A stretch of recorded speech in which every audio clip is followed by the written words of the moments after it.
हे पशुवैद्यकीय महाविद्यालय होत असताना आज जड अंतकरणाने माझी मागणी आहे शासनाला की बारामतीच्या त्या पशुवैद्यकीय महाविद्यालयाला आपण स्वर्गीय दादांचं नाव द्यावं आणि या परळी वैद्यनाथाच्या नगरीतल्या पशुवैद्यकीय दवाखान्याला स्वर्गीय मुंडे साहेबांचं नाव द्यावं. आमचं सर्व स्वप्न या ठिकाणी पूर्ण होतील. आज या कार्यक्रमाच्या निमित्तानं बघा, मंत्री झाल्यानंतर कसे कसे फायदे असतात. ताई मंत्री झाल्या, 2 वेळेस झाल्या. पहिल्या 5 वर्षात एकदा महायुतीच्या सरकारमध्ये, आता महायुतीच्या सरकारमध्ये. आम्ही 2-3 वर्षातच 3-4दा झालोत. शपथ मंत्री म्हणून घेतली. पहिला 2.5 वर्ष, पुन्हा 1.5 वर्ष, एकदा सामाजिक न्याय मंत्री म्हणून, कृषी मंत्री म्हणून. मला कृषी मंत्र्याची संधी मिळाली, दादांनी दिली.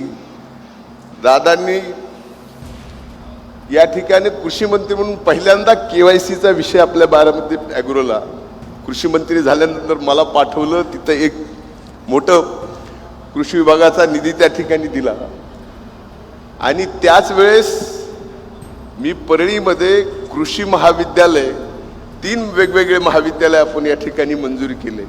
आता हा भाग कृषी आणि पशुधनाचा महाराष्ट्रात नाही देशात लँडमार्क होणार हे परळी वैद्यनाथाची नगरी.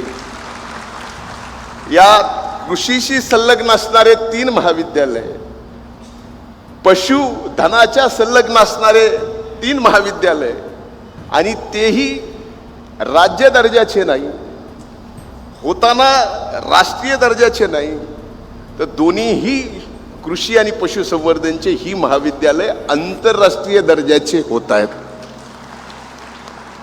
हा पशुवैद्यकीय दवाखाना 103 एकरमध्ये होतोय आणि कृषी महाविद्यालय हे 100 एकराच्या जिरेवाडीच्या आणि इंदपवाडीच्या डोंगरावरती आपण त्या ठिकाणी करतोय. एक बिल्डिंग पूर्ण झाली आहे. ज्या ठिकाणी रस्ता नव्हता, जाताना आम्ही पायी गेलो, अनेक जण इथं असतील मंडळी माझ्यासोबत वरती जाताना. आता रस्ता झालाय, त्या डोंगरावरती काहीही नाही, पण कृषी महाविद्यालय उभं करून त्या ठिकाणी शेती होणार आहे, शेतीचे प्रयोग होणार आहेत. त्या डोंगरावरती आपण काळी माती नेऊन तिथं शेती करायचा जो निर्णय घेतला, तसाच या डोंगरावरती, म्हणजे बघा किती देवाची कृपा आहे की वैद्यनाथाच्या सानिध्यामध्ये पशुवैद्यकीय दवाखाना होतो आहे. खाली ते नेहरूवरीचं सगळी पर्वतरांगा आणि सोमेश्वराच्या सानिध्यामध्ये कृषी विद्यालय या ठिकाणी होत आहे. आणि हे दोन्ही होत असताना ही भगवंताची इच्छा आहे की या ठिकाणी विकास होतोय. मंत्रीपद मिळाल्यानंतर त्याचा पहिला फायदा आपण आपल्या गावाला देतो. आणि ताई आपण दिला, भाऊ आमदार असताना, तुम्ही मंत्री असताना, मी आमदार काय, तुम्ही आमदार काय, तुम्ही मंत्री काय, मी मंत्री काय, एक पाऊल पुढे एक पाऊल मागं, कधी हे पुढे कधी हे मागं. पण या भागाचा विकास होतोय, बीड जिल्ह्याचा विकास होतोय. आज बघणाऱ्यांनी हे बघावं. बीड जिल्ह्याच्या बाबतीमध्ये कालही माननीय संजय शिरसाट आले, त्यांनी म्हणले की लगेच निगेटिव्ह न्यूज जाते. अरे ही पॉझिटिव्ह न्यूज कधीतरी बीड जिल्ह्याची उभ्या महाराष्ट्राला आपण दाखवावं, ही माझ्या माध्यमांना हात जोडून विनंती आहे. हा विकास होतो आहे, हा बीड जिल्ह्याचा विकास. आणि हा विकास होत असताना या महाविद्यालयात फक्त बीड जिल्ह्याचे नाही, महाराष्ट्रातले नाही, तर राष्ट्रीय पातळीवरचे विद्यार्थी या ठिकाणी येणार आहेत. आणि हे येत असताना मला सांगा, आपल्या बाबतीत, आपल्या जिल्ह्याच्या बाबतीत अशा पद्धतीने जर बदनामी झाली तर इथं ॲडमिशन घेणार, इथं येणार, शिक्षण घेणार. अरे आज बीड जिल्ह्यातले विद्यार्थी स्पर्धा परीक्षेसाठी पुण्याला, संभाजीनगरला, नवी मुंबईला इथं गेले तर तिथं या बदनामीच्या कारणाने त्यांचे रेसिडेन्शियल त्यांची राहायची व्यवस्थेला अडचणी आल्या, हे सुद्धा आपण लक्षात घेतलं पाहिजे. आणि एवढं मोठं समोर आव्हान असताना हा विकास या ठिकाणी वहिनीसाहेब, पंकजाताई आपण या ठिकाणी करताय, हा विकास कुणी कितीही काहीही जिल्ह्याच्या बाबतीत बोललं तरी हा सकारात्मक विकासाचं काम बीड जिल्ह्याला देशात अतिशय सकारात्मक करून दाखवील, हा या निमित्तानं मी शब्द देतो. आज या महाविद्यालयाचं भूमिपूजन करत असताना मला आठवतं, स्वर्गीय मुंडे साहेब शेतकऱ्यांचे नेते, कष्टकऱ्यांचे नेते, ऊसतोड मजुरांचे नेते, आणि त्यांचं नाव या महाविद्यालयात, माझे वडील शेतकरी, त्यांना शेतीचा नाद अण्णांना, आणि त्याच्यासोबत जरा गावाकडे जनावरांचा पण नाद, कृषी पण या ठिकाणी महाविद्यालय होतं आहे.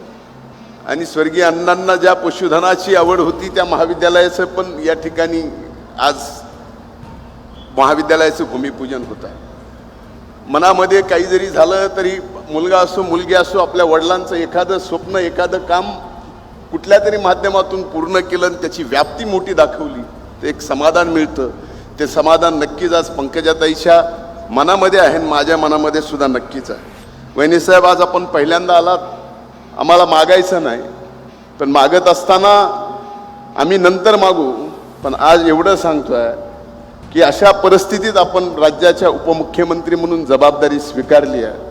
ती स्वीकारताना आम्ही सर्वजण जीवानीशी आपल्या ताकदीने मागं आहोत.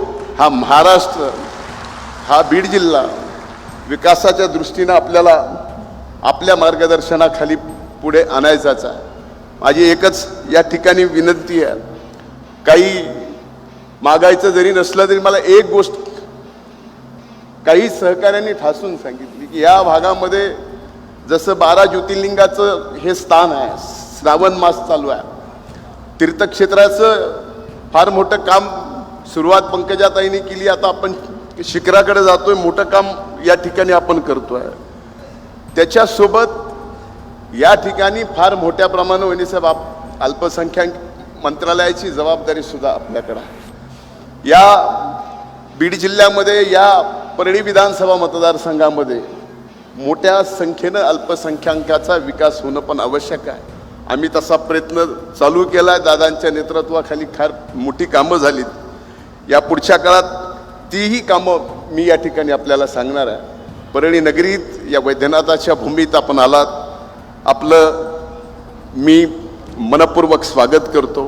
पंकजाताईंनाही मी मनापासून आता बहिणीचे आभार मानू कसे, पण मंत्री म्हणून मानतो आणि आमदार म्हणून की आपण 650 कोटी रुपये या परळी वैद्यनाथाच्या नगरीला विकासासाठी दिले.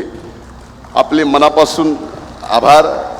या ठिकाणी सर्व सन्माननीय अधिकारी आले, जिल्हा प्रशासनाचे पण आणि पशुसंवर्धन विभागाचे पण, बांधकाम विभागाचे पण, या भागाचा लोकप्रतिनिधी म्हणून आपलेही मी स्वागत करतो, आभार मानतो. खूप खूप धन्यवाद. जय हिंद, जय महाराष्ट्र.